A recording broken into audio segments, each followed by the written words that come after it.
The year is 1431. The city is Rouen in English-held Normandy. A 9-year-old girl stands tied to a stake in the Vieux Marché, the old marketplace, surrounded by pyre wood soaked in oil. Soldiers and clergy circle her. Somewhere in that crowd are men who need her dead, not just to punish her, but to bury what she represents. She doesn't know it yet. What she does know, as the flames lick upward, is that she has been betrayed. Not once, not twice, but by nearly everyone who promised to protect her. By the king she served, by the man who negotiated her purchase, by a bishop orchestrating her condemnation, by church law that was broken to convict her, and perhaps most achingly, by the very institution that would later canonize her as a saint. But here's the question that historians have debated for nearly 600 years. Who truly betrayed Joan of Arc? Was it the English who burned her?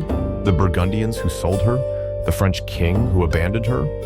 Or was the deepest betrayal something far more complicated, a systematic manipulation of law, theology, and politics designed to erase a peasant girl who had become too powerful to control? This is the story of how a teenager's faith, a kingdom's ambition, and one woman's refusal to be silenced collided in the acts of betrayal that would change the course of history, and ironically, ensure her immortal legend.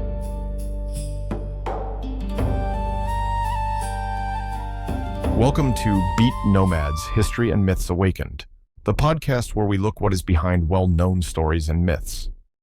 I'm your host, and this episode is about one of the most misunderstood trials in European history. For 500 years, we've told Joan of Arc's story as a tragedy, a saint persecuted by the church and burned by the English. That's not wrong, but it's incomplete. The real story is messier, more political, and far more human than the legend. Today, we're investigating a crime scene disguised as a saint's tale. We're asking, what does betrayal mean when the people doing the betraying thought they were serving God? We'll trace Joan from her miraculous victories in 1429 to her execution in 1431 and ask hard questions along the way. How did a peasant girl command armies and crown a king? Why did that same king make no move to save her when she was captured? And how did a rigged trial, overseen by a corrupt bishop and financed by the English, fool Europe into thinking Joan was a heretic, until an even more remarkable trial, 25 years later, proved that the first one was entirely fraudulent? By the end of this episode, you'll understand that Joan's real tragedy wasn't that she was burned by enemies, it's that she was abandoned by friends.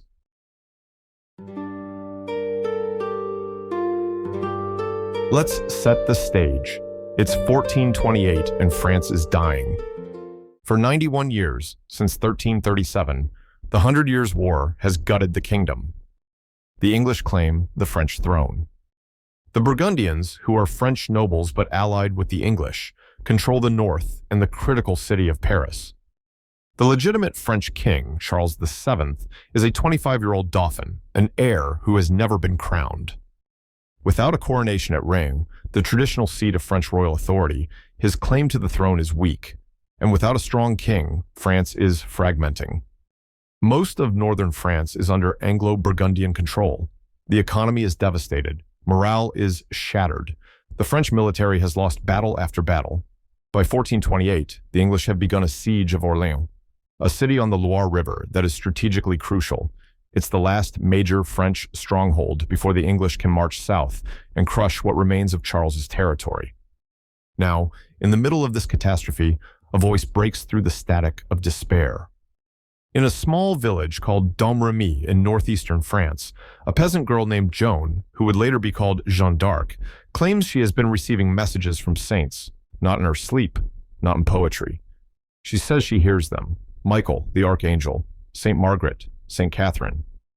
And they have told her that God has chosen her to do something extraordinary, to relieve the siege of Orléans, to escort King Charles to Rouen for his coronation, and to drive the English from France. Joan is 13 when these visions begin, in around 1424. She is 17 when she finds the courage to act on them. What matters is this. In 1429, Joan petitions to meet the Dauphin. She travels to his court at Chinon, and Charles VII, desperate and doubtful, decides to take a chance on a girl with the divine guidance. This is not a moment of faith. This is an act of political desperation. Charles sends Joan to Orléans as part of a relief army. She arrives in late April 1429, and what happens next changes everything. Within 9 days, the English lift the siege. Joan's presence galvanizes the French troops. The victories continue. At the Battle of Patay in June, the French destroy a massive English army. The way to Reims opens. On July 17, 1429, Charles VII is crowned King of France with Joan standing at his side. For a moment, it seems like a miracle. Joan has delivered everything she promised. But miracles, as it turns out, don't scale well, and neither do kings who owe everything to peasant girls.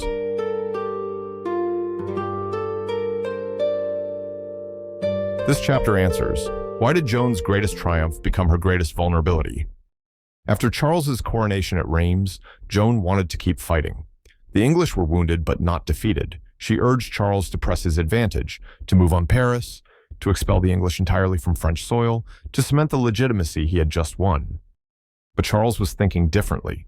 He had what he needed, a crown anointed by God, placed on his head by his own hand and by Joan's insistence. Now, he needed to consolidate power and negotiate. He needed to make peace with the Burgundians and unite the French nobility back into a coherent kingdom rather than a collection of warring factions. Joan did not negotiate. Joan did not compromise. Joan pushed for total war. In September 1429, after the coronation, Joan participated in an assault on Paris. It was a disaster. The English held the city. The French assault failed. Joan herself was wounded. An arrow struck her in the leg. She was carried from the field and the attack was abandoned. By December 1429, according to records examined during the later rehabilitation trial, the situation had deteriorated further. Joan attempted to besiege La Charité-sur-Loire, another English stronghold. This too failed. The French had to abandon their artillery in retreat. At this point, Joan's role in Charles's court began to collapse. Not because she had lost faith, she never did, but because she had become a political liability. Here's the crucial moment. The court's faith in Joan diminished not when she failed militarily, but when she began to succeed in ways the king could not control. She inspired devotion. The soldiers would follow her into hell. The people saw her as a messenger from God. And a king, especially a newly crowned king who still didn't feel secure in his throne, cannot tolerate a rival source of authority, no matter how much he needed that rival when he was desperate. By early 1430, just 9 months after her coronation triumph, Joan was isolated at court. Charles had disbanded the army. He would not let her command troops anymore. He was pursuing peace negotiations with Burgundy, and Joan, who had been a tool of his ascension, was now an obstacle to his consolidation of power.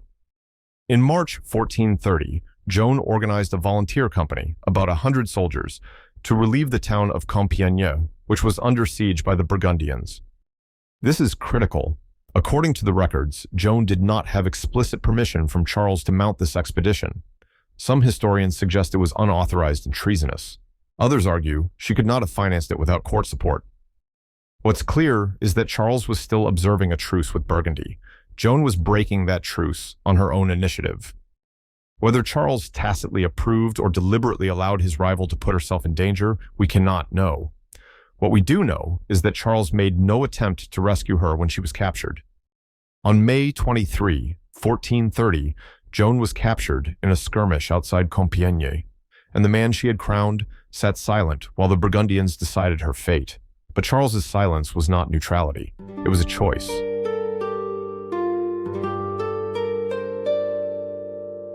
This chapter answers, how did Joan become a commodity bought and sold by her enemies? When Joan was captured by Burgundian forces under the command of Jean de Luxembourg, she was taken to a castle to await a ransom decision. Under the laws of medieval warfare, Joan was a valuable prisoner of war. Prisoners of war could be ransomed, traded, or exchanged. This was standard practice among the nobility. Jean de Luxembourg had captured the most famous warrior in France. He had leverage. He had leverage with Charles VII, who might pay to retrieve her. He had leverage with the English, who would pay anything to get her in their hands. Here's where the first explicit betrayal takes shape. The Burgundians offered to ransom Joan back to Charles VII. According to testimony given during the rehabilitation trial in 1456, Charles was contacted and chose not to pay. He did not offer a ransom. He did not suggest a prisoner exchange. He did not send an army to rescue her. Instead, the English purchased Joan from the Burgundians, paying 10,000 livres tournois in November 1430. They purchased Joan like she was inventory, for a significant sum that demonstrates how valuable her capture was to her enemies. This is not incidental to Joan's trial. This is the foundation of it. The English did not capture Joan on the battlefield. They bought her. They bought her because they needed her dead. They bought her because a living Joan of Arc, even in chains, was a symbol of French destiny and divine will.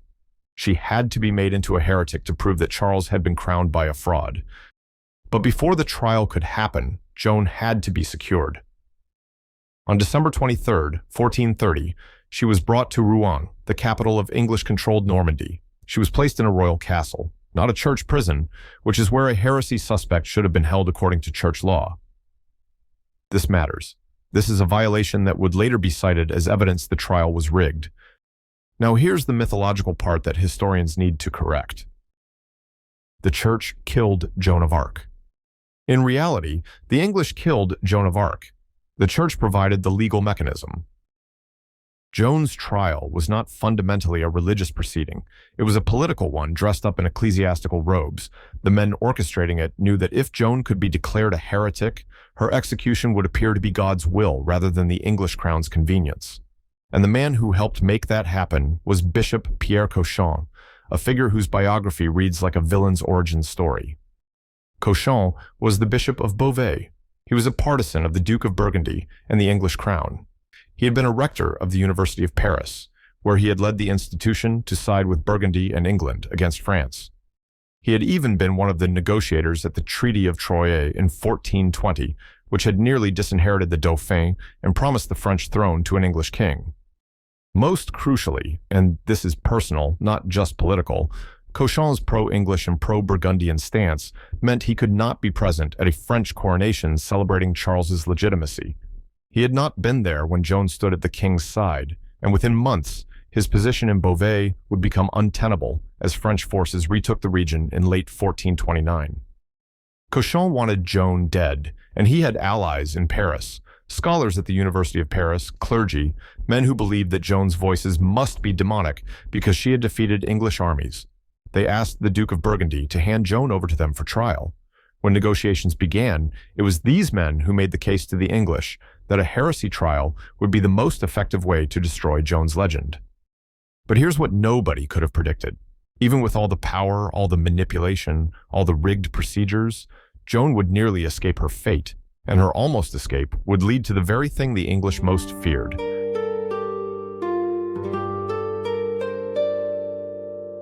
This chapter answers, how did a corrupt bishop use broken procedures to manufacture heresy? Joan's trial began on January 9, 1431, at the court of the Bishop of Beauvais in Rouen. She was 19 years old. The trial lasted for a little under 5 months. The charges were these: that she blasphemed by wearing men's clothes, that she acted upon visions that were demonic rather than divine, and that she refused to submit to the authority of the church, claiming instead that she would be judged by God alone. Let's be clear about what was supposed to happen in a heresy trial according to church law. The defendant should be represented, or at least have access to counsel. The defendant should be held in an ecclesiastical prison, not a secular one. The defendant should be guarded by women if she was a woman. Evidence favorable to the defendant should be heard and recorded. Torture could be used, but only under strict conditions. Nearly every one of these procedures was violated. Joan was imprisoned in Rouen Castle, a secular fortress, and guarded by male soldiers. These men were not prison wardens. They were English house guards under the command of the Earl of Warwick, the governor of Rouen. This alone was a procedural violation so egregious that it would be cited as grounds for annulment decades later. According to testimony from the rehabilitation trial, Joan was mistreated, subjected to constant threats of sexual violence and psychological torture. Witnesses like the friar Martin Ladvenu testified that guards attempted to assault her, forcing her to cling to her male clothing as her only form of protection against rape. She was not allowed to attend Mass. She was kept in chains. During interrogations, Joan showed extraordinary presence of mind. When asked theological trap questions, like whether she knew she was in God's grace, a question that doctrine said no one could answer with certainty, she responded with wisdom that astonished the notaries recording the trial. She said, "If I am not in God's grace, I hope God will put me there. If I am in God's grace, I hope I shall remain so." The notary recording this, Guillaume Manchon, testified years later that the interrogators were stunned by her answer. But the trial was rigged from the start. The verdict was predetermined. According to the rehabilitation proceedings, Bishop Cauchon and his assessors had already decided Joan was guilty before the questioning even began. The University of Paris had pushed for her to be turned over for judgment soon after news of her capture reached Paris in May 1430, and it continued to support the proceedings that followed. The most crucial moment came on May 24, 1431. Joan was taken to a scaffold erected in front of an abbey. She was told she would be burned at the stake. According to testimony from the rehabilitation trial, she was shown the instruments of torture. Facing imminent death, exhausted by months of imprisonment and interrogation, Joan agreed to sign an abjuration, a document renouncing her visions and submitting to the church. She signed it. She put her mark on a document admitting she had been deceived by the devil. But here's what happened next, and this is crucial to understanding Joan's defiance and the English desperation. When Joan signed the abjuration, she was no longer an unrepentant heretic. She was a sinner who had submitted. According to church law, she should have been imprisoned in a church prison and allowed to receive the sacraments. She should have lived. This infuriated the English. They did not want Joan imprisoned, they wanted her dead, and they needed her dead. The testimony from the rehabilitation trial reveals what happened next. Joan was returned to her cell. According to multiple witnesses, English soldiers deliberately placed men's clothes in her cell. Some witnesses said guards assaulted her or attempted to. The records are fragmentary, but the intent is clear. They were trying to force her to wear male clothing again. By May 28, it had worked. Joan was found wearing men's clothes. When Bishop Cauchon came to her cell to examine her about her submission, Joan said she had resumed wearing male clothing because it was more fitting while being held with male guards. She also said the judges had broken their promises. They were supposed to let her receive Mass and remove her chains. They had done neither. And then Cauchon asked her about her visions. Joan said something that sealed her fate. She said the voices had blamed her for abjuring out of fear. She said she would not deny them again. By wearing men's clothes and recanting her abjuration, Joan had technically relapsed into heresy. The charges that had been manufactured could now be made to stick. On May 29, Cauchon and the assessors voted unanimously that Joan was a relapsed heretic and should be turned over to the secular authorities for execution. What happened next was not a trial outcome. It was the execution of a political prisoner dressed up as divine punishment, and it would haunt the man who crowned her until his dying day.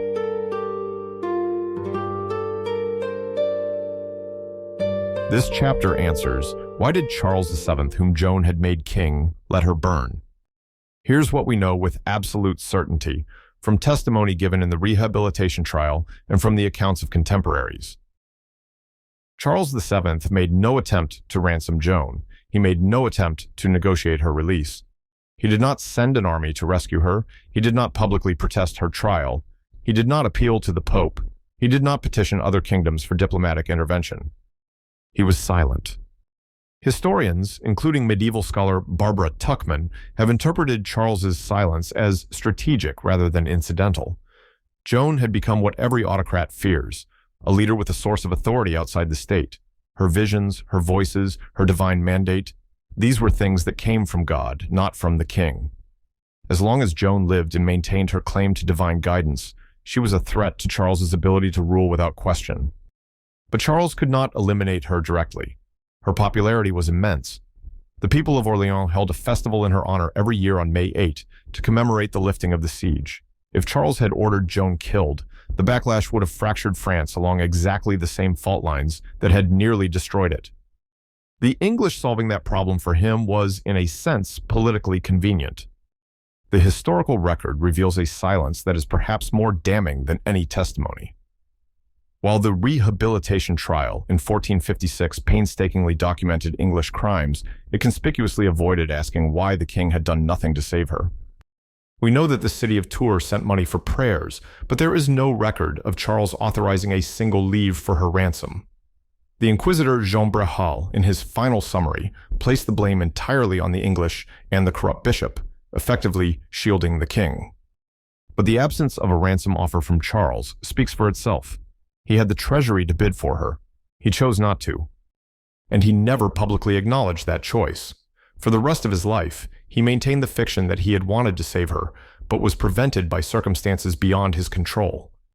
The cruelest detail comes from Joan's own behavior during her trial. According to court records and the rehabilitation testimony, Joan repeatedly invoked Charles's name. She spoke of his legitimacy. She maintained his secrets even under interrogation, secrets she could have revealed, which would have saved her by making the trial about politics rather than heresy. But she didn't. She protected the king she had crowned until the moment the flames consumed her. And Charles never returned that loyalty. But the story doesn't end with Joan's execution. There's a second trial, 25 years later, where the full scope of the betrayal is finally laid bare, and it would prove that those who had burned Joan of Arc had not just killed her body, they had tried to rewrite history itself.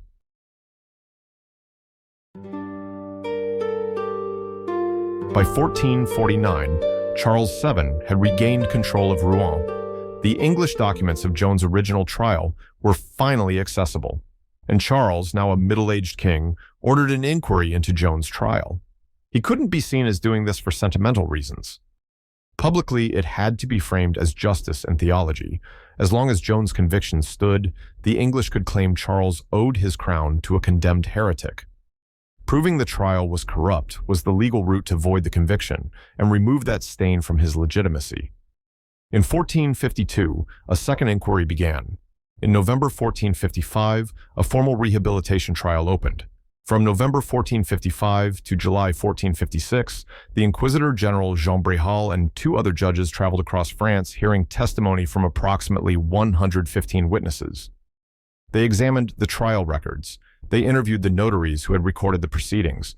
They heard from soldiers who had fought with Joan, clergy who had been present at her trial, and peasants who had witnessed her execution. What they found was devastating. The notary Guillaume Manchon testified that Bishop Cochon had pressured him to alter the trial minutes to make them more damning to Joan. Manchon had refused, a courageous act that preserved the historical record. He produced his original French notes, which showed significant discrepancies with the official Latin transcript that had been given to the King of England. Manchon and other court officials testified that the trial had been orchestrated by the English. Pierre Cochon, they said, had taken direct orders from the English commanders. When Joan asked for an appeal to the Pope, the English prevented it. When clerics questioned the trial's procedures, they were jailed or silenced. The rehabilitation judges found numerous serious violations of ecclesiastical law in the condemnation trial. The charges were fabricated. The procedure was corrupt. The verdict had been predetermined. On July 7, 1456, the rehabilitation court issued its verdict. The original trial was tainted with fraud, calumny, iniquity, and contradiction, and manifest errors of fact and of law. Joan's condemnation was nullified.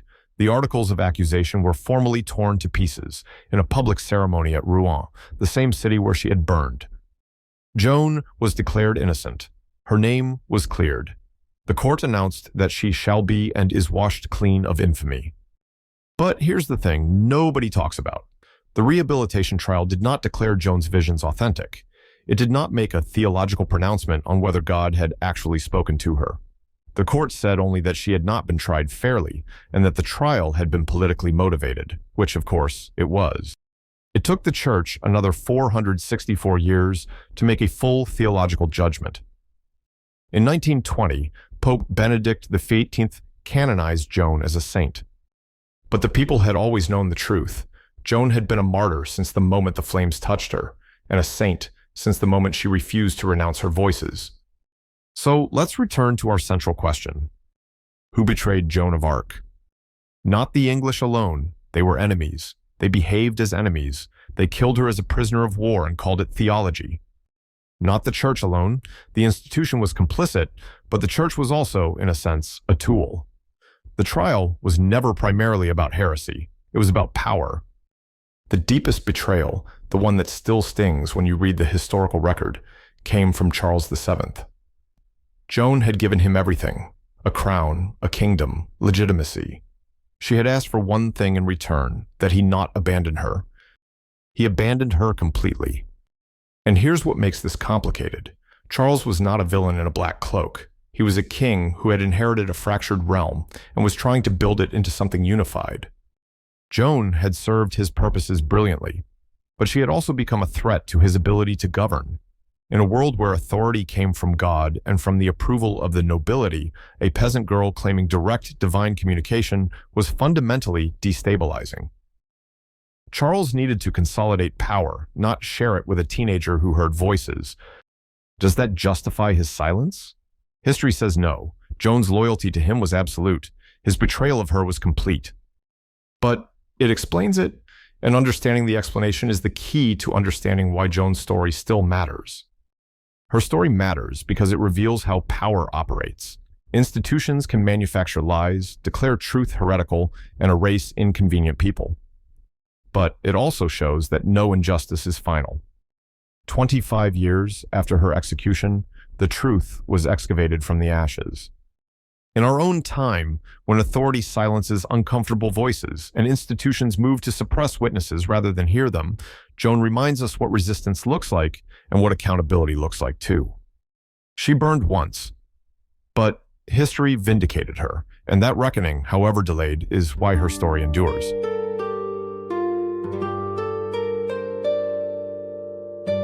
Let's quickly recap what we've learned in this episode.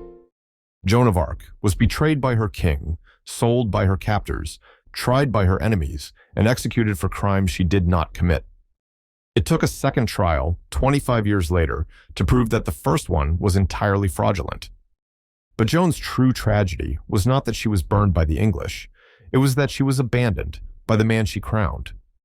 And the greatest irony of her life is that her willingness to endure that abandonment, that betrayal, without ever breaking her loyalty, that's what made her a legend. That's what made her a saint.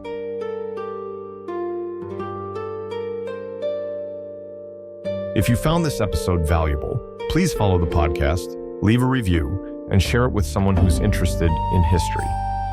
In the next episode, we'll look into the events that lead to the death of Sir Thomas More, an English lawyer, judge, social philosopher, author, statesman, theologian, and noted Renaissance humanist. Thank you for joining me on this investigation. I'm your host. This has been Beat Nomad's History and Myths Awakened podcast. And remember, history is not a story told to us. It's a mystery we solve together,